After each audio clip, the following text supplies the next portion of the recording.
So I've just finished all of the grading for Unit 1, and I thought this would be a good time for me to give you some advice for Unit 2. So let's take a peek at this, and I'll try not to make this too long, but you have Unit 2, and it's laid out very much as Unit 1 was. So words of wisdom. Don't wait until the last minute to do any of the assignments, but keep in mind that the success plans are meant to take several hours. This one in particular, because it involves career search, and you have to come up with your top 3 choices by researching many, many careers.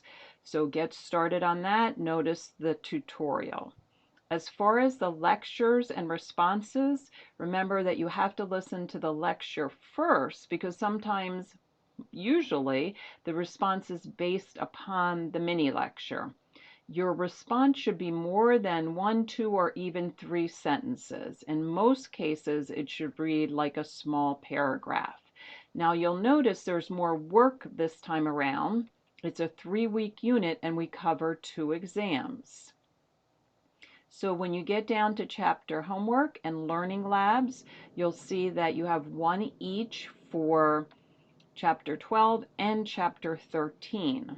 Words of wisdom, read the chapter before you do the homework. Then you will be more likely to score very well. But remember, you can take a second try with these.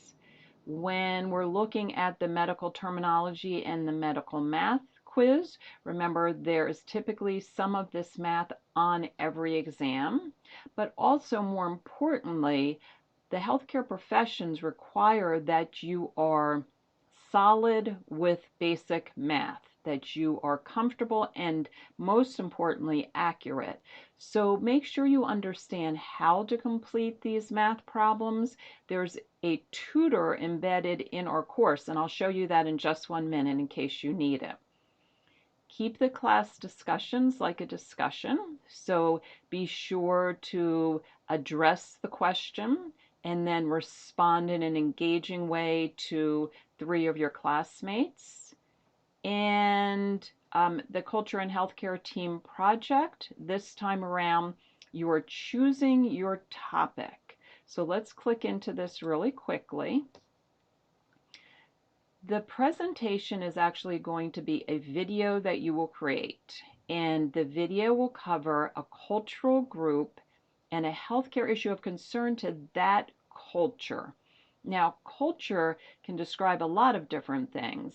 It can describe race or ethnicity, but it also can describe any of these other identities.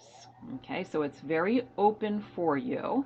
The healthcare issue can be a disease or condition, but it can also be an access issue that is common to that culture.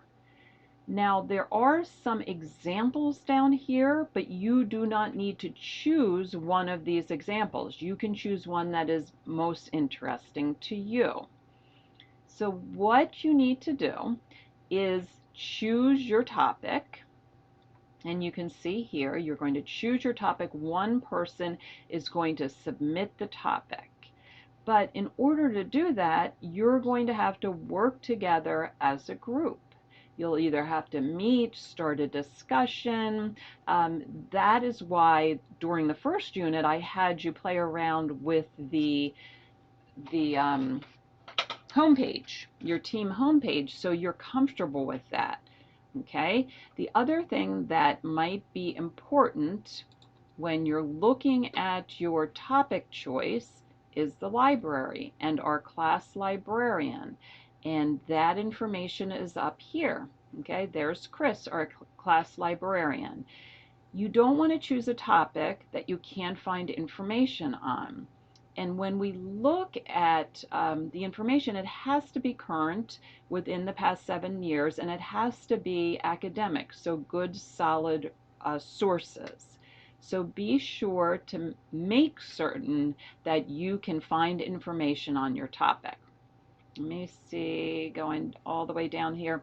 As far as the exam, you'll notice something called Respondus Lockdown Browser.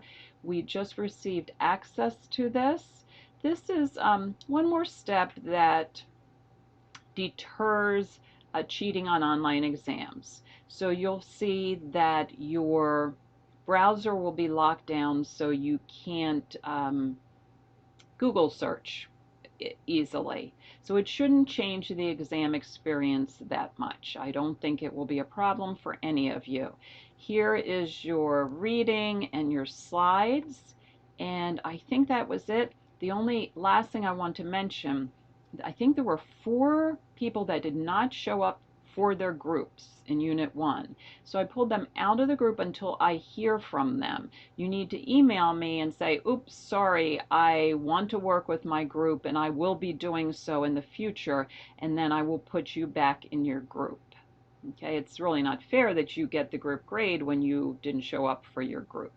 Remember that teamwork is an essential skill, being able to work well with others, so this is good practice. Okay, I think that's all. Get started.